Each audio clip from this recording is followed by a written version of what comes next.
আমাদের ঘুমন্ত ওলামায়ে কেরাম সহ মাদ্রাসা ছাত্রদেরকে আক্রান্ত করেছে, আক্রমণ করেছে।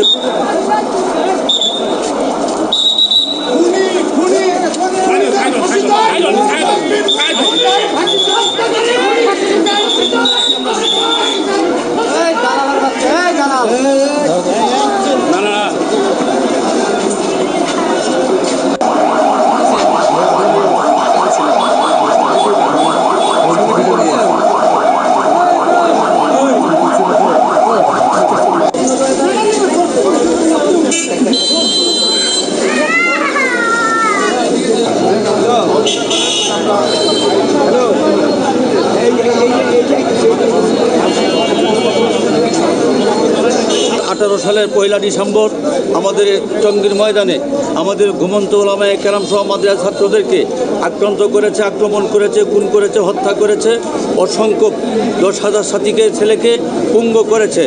তারপরও আমরা ধৈর্য এবং সবর করেছি। এবার দেখা গেছে 2024 সালে এসেও আমাদেরকে অল্প সাথীর মধ্যে হামলা করে ঘুমন্ত 4:30টার সময় তারা কয়েকজনকে হত্যা করেছে এবং তারা আমাদের অনেককে আহত করেছে।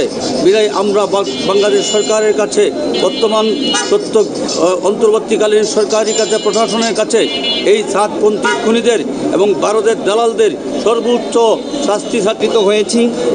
গত 18 তারিখে আমাদের যে 4 জন সাথীকে শহীদ করা হয়েছে এবং অসংখ্য সাথীকে আহত করা হয়েছে, সেই সন্ত্রাসী খুনিদের মধ্যে একজন হলো মুয়াজ বিন নূর। আজকে তাকে কোর্টে উঠানো হবে। আমরা সকলে একই দাবি নিয়ে উপস্থিত হয়েছি। আমরা মুয়াজ বিন নূরের ফাঁসি চাই।